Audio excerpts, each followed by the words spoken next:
A body hung above the skeletal catwalk, drifting in the black like a broken prayer. Frost crystallized along pale cheekbones. A splintered placard swung from a tether, its Terran letters stark even in Siren's visor feed. The Baron never forgives. Her heart tightened. Somewhere across the channel, a human miner kept breathing very softly, and the message felt like a knife held to all their throats. She had not meant to take the job. Siren Valuin preferred courier routes along quiet lanes, where ion trails thinned into silver mist and the only voices were her own two dragons. But the distress ping had carried an undercurrent she could not ignore. A clipped human voice calling for aid from an abandoned ore rig on Serax 19. Her dragons stirred as if they, too, felt the pull. Rook, a shadow-scaled drake no longer than her forearm, crawled along her shoulder seal and peered out the viewport. Aurelia, pale gold and warm as an ember, curled tighter against Siren's collarbone as the docking clamps of the rig clanked shut. Docking complete. The human's voice said, breathless with control. If you're the elf who answered, I'm at Bay 3, name's Brooke. Siren, she replied, keeping her words even. And I brought company. Figured. I saw the flares, you. Keep small dragons as pets? They keep me, Siren said. The corridor beyond the airlock stretched like a throat, lights failing in uneven pulsations. Her boots struck metal with quiet assurance.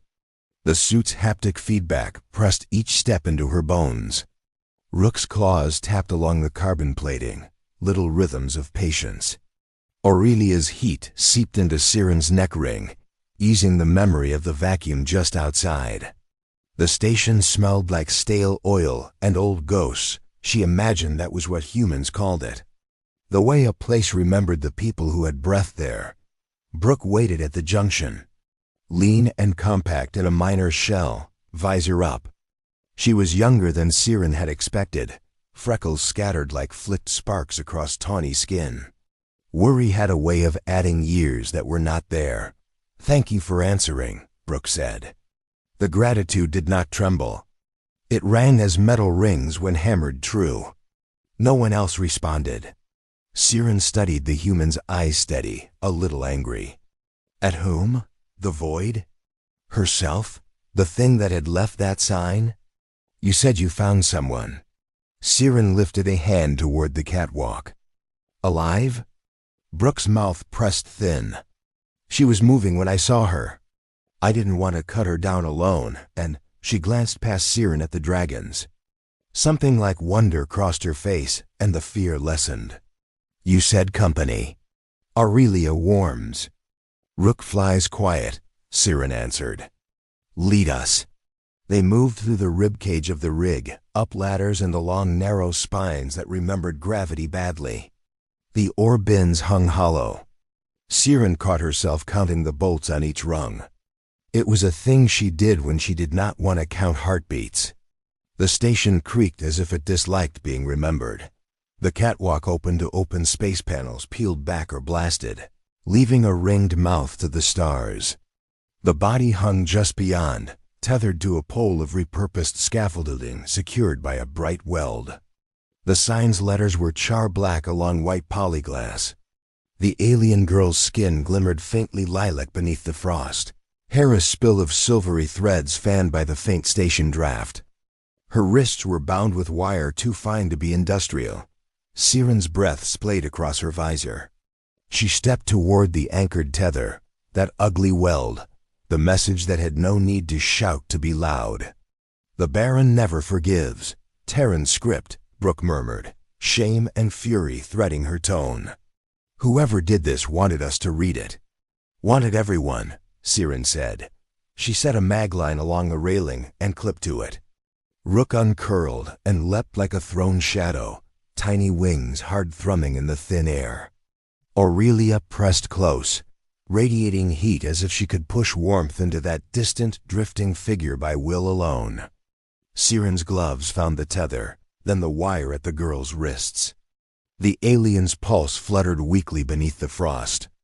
There were ridges under her skin at the jaw, like gills, and a delicate webbing between fingers made for a different kind of sea. Alive, Siren said softly. The word felt like a gift handed back across a gulf. Brooke exhaled as if she had been holding that breath since the distress call. Tell me what you need. Siren glanced at the placard, at the hammered certainty of its words.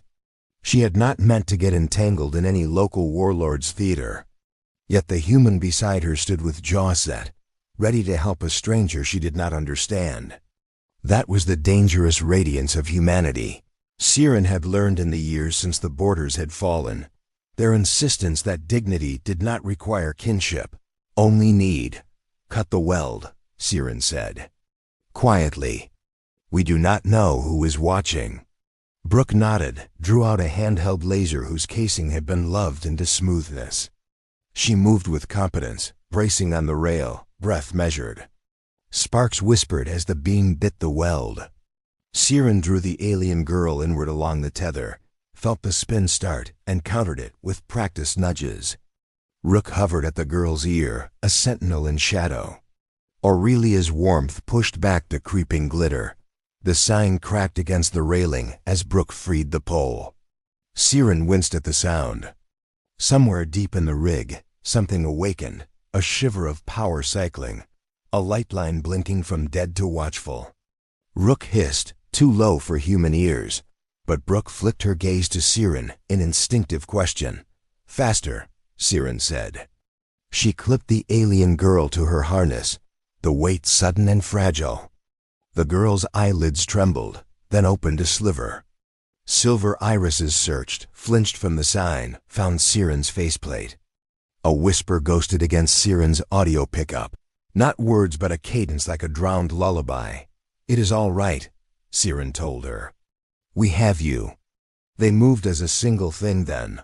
Brooke with the laser, Siren with the burden, dragons weaving in the stale air. The rig's hum deepened.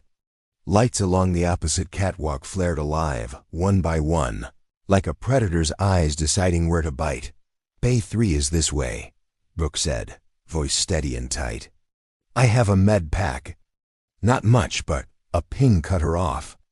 It was not station. This was an external signature, sharp and precise. Siren felt it as a pressure against the teeth, the way her people sensed currents. A ship had approached under the cover of the rig's husk, and now something drifted toward the breach, small and precise as a surgeon's hand. Drones, Siren thought. The Barons, if the message had been invitation as much as threat. She kept moving. The alien girl made a thin sound, and Aurelia leaned in until her muzzle touched the girl's cheek, leaving a smear in the frost. Brooke's laser went dark as she holstered it and took point. One hand on a rail, the other clearing debris with efficient kicks. Her spine was straight as a promise. A hatch yawned ahead. Beyond it, Bay 3 waited with its half-lit consoles and the soft blue of Brooke's med case. Siren's boots crossed the threshold. Then the station's con snapped to life with a silken male voice, saturated in amusement. It did not ask who they were. It did not need to. Leave the sign, the voice said. And leave the girl. Brooke stopped like she had hit a wall. Siren felt her own pulse stutter. Rook's wings went still. Aurelia's throat emitted a tiny warble, furious and bright. Siren turned, slow, keeping the girl shielded.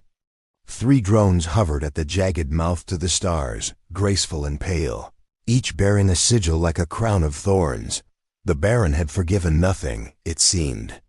And now he had come to collect. The drones entered the bay like ghosts with machine heart silent, deliberate, cold.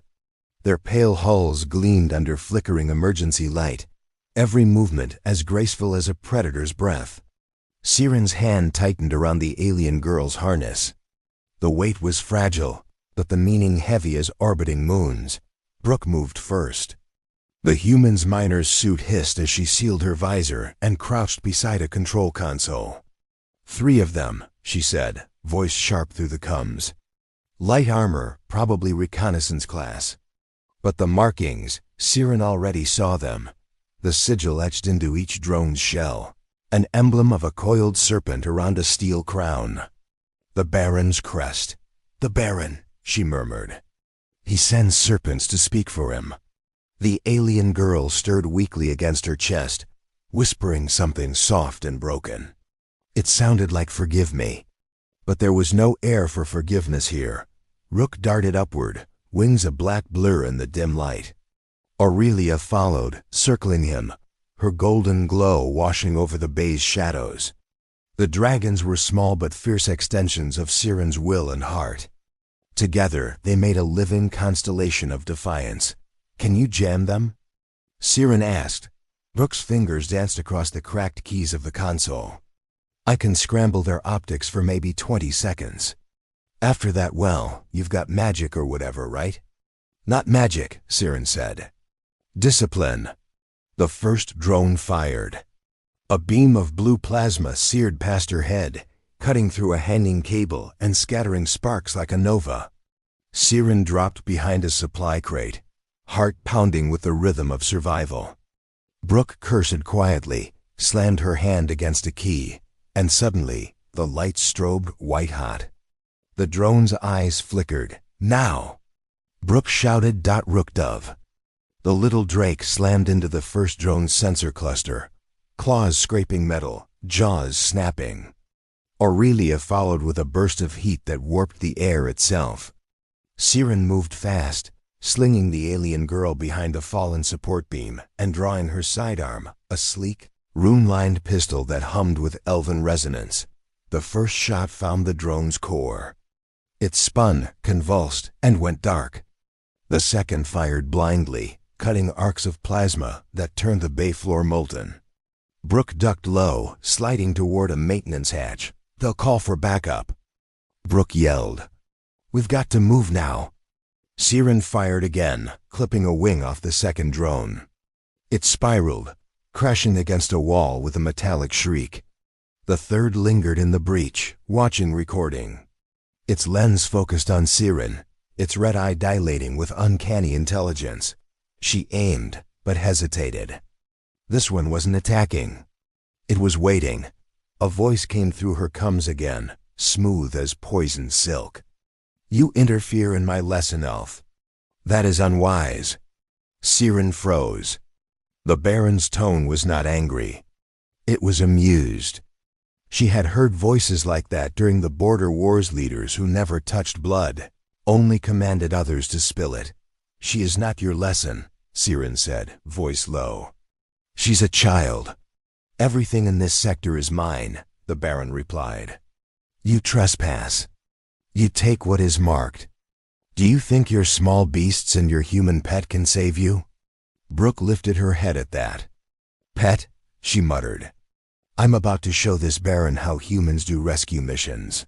Before Siren could reply, Brooke slammed her fist against the console again. The bay's outer hatch shuddered, warning lights flaring. Hold on. Brooke shouted. The decompression alarm screamed. Air roared outward, dragging debris and the last drone with it. Siren braced herself against the beam, wrapping an arm around the alien girl. The vacuum tore the drone from its place, flinging it into the void. The hatch resealed seconds later, leaving silence in its wake. For a long moment, only their breathing filled the COMN. Then the alien girl opened her eyes fully. Silver irises shimmered like starlight underwater. Her voice was barely a whisper. You shouldn't have come. He marked me. Siren knelt beside her. He marks those who defy him? The girl nodded weakly. I ran. I stole his code. His truth. He doesn't forgive. Brooke looked between them. What truth? The girl's gaze flickered to the broken drones scattered across the bay floor. He's building an army, humans, elves, anyone who can be remade. His drones are just the beginning. Rook chirped nervously, wings twitching. Siren reached up to calm him, her mind spinning with the implications. The Baron wasn't just a warlord, he was experimenting, fusing machine and flesh, rewriting life itself. Brooke exhaled slowly. So the message wasn't a warning. It was a promise. Siren's heart tightened. And now he knows we've heard it. A low rumble shook the floor beneath them. Brooke's console flickered again, an incoming signal. Siren turned toward the viewport, where the stars had begun to move. No, not move, shift. Rearrange themselves into the dark shape of a vessel large, enough to blot out light. The Baron's ship had arrived.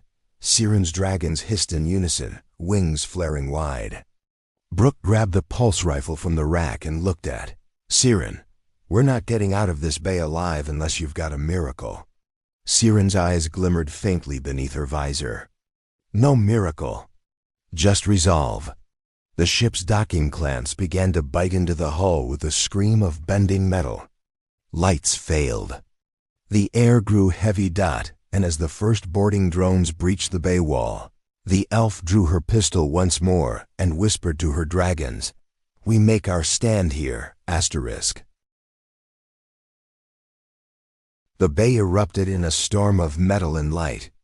Sparks cascaded from the walls as the Baron's drones poured through the breach like a tide of silver insects. Siren's breath steadied in her throat. She felt Rook's wings brush her cheek, a reminder of courage. Aurelia's warmth pulsed at her side like a heartbeat of gold. Brooke was already moving, snapping the pulse rifle into place, taking aim with military precision that betrayed a past she hadn't spoken of. "On your mark, elf," she said. "Now." Siren whispered. The first volley burned through the air plasma bolts, screaming like falling stars. The two women moved as one, an instinctive rhythm between strangers united by defiance. Rook dove through the chaos, slashing at drone joints with obsidian claws, while Aurelia unleashed bursts of superheated air that warped the hull plating. "Left flank." Brooke shouted. Siren turned, fired twice, and a drone exploded in a bloom of white flame. The alien girl, pale and trembling, sat near the console, her silver eyes following the battle. Her voice, though weak, rose above the chaos. "You can't destroy them all. They're linked, one mind, one signal." Siren's thoughts sharpened. "Then we cut the mind." She knelt by the girl, taking her gloved hand. "You said you stole something from him, a code." The girl nodded weakly, trembling. "It's inside me. I hid it when I escaped. It can shut him down, but it's not complete. A human core is needed to interface." Her gaze flicked toward Brooke. "A human heart, living and conscious." Brooke froze. "You mean what? I have to link to him?" "That's insane." "Insanity is his language," Siren said softly. "But humanity, your humanity, may rewrite his script." The drones regrouped, forming a semicircle, weapons glowing. Siren stepped forward, her visor cracked from a near miss, her eyes bright with quiet fury. The Baron's voice filled the bay again, now heavier, closer, as if he spoke from within the air itself. "Do you think to challenge me with sentiment? You creatures of dust and myth?" Siren's reply was calm, deliberate. "No, with memory." She pressed her palm against the girl's forehead, whispering an elven phrase of connection. Blue light sparked between them, magic made real by will and empathy. "Brooke," she said, turning to the miner. "He underestimates you. All of you. Give the code meaning." Brooke took a step forward, pulse rifle slung aside. "Guess it's time humans did what we do best, break the impossible." She placed her hand on the console beside the alien girl. The screen flared alive, symbols cascading like rain. A low hum filled the bay. The Baron's drones staggered, their movements stuttering. Brooke winced, the feedback crawling through her neural link. "He's fighting me," she hissed. Siren knelt beside her, one hand on Brooke's shoulder, grounding her. "Hold on. You're not alone." Images flickered through the air, a montage of worlds, of experiments, of faces enslaved by steel. The Baron's essence was everywhere, a digital god clinging to his dominion. But beneath it, Siren saw something else: fear. The fear of being forgotten. "End him," Siren whispered. Brooke gritted her teeth and drove the final command home. Override humanity. The bay fell silent. One by one, the drones collapsed, their eyes dimming. The great ship outside flickered, its shadow unraveling into starlight. The Baron's voice faltered, then faded into static dot, and just like that, the silence was whole again. Siren helped Brooke to her feet. The miner's face was pale, sweat streaking down her brow, but her eyes burned bright. "Is it over?" "For now," Siren said. "He'll leave echoes. Men like him always do." The alien girl looked up, tears shimmering. "You saved me." Brooke smiled faintly. "You saved yourself when you ran." Siren touched Aurelia's scaled head and looked toward the fractured hull. The stars were clear again, no longer haunted by the Baron's shadow. "Perhaps," Siren murmured, "this is what humanity truly is, refusing to obey despair." Rook trilled softly, curling around her neck. Aurelia purred, warmth spilling into the cold. Brooke gave a weary laugh. "Guess elves aren't so bad either." "Nor humans," Siren said. "You remind the stars to keep burning." Outside, dawn rose across the curve of a distant planet, its light catching the hull of the broken rig. For the first time in a long time, Siren felt something close to peace. Subscribe for more epic sci-fi stories. Let the stars guide your next adventure. *.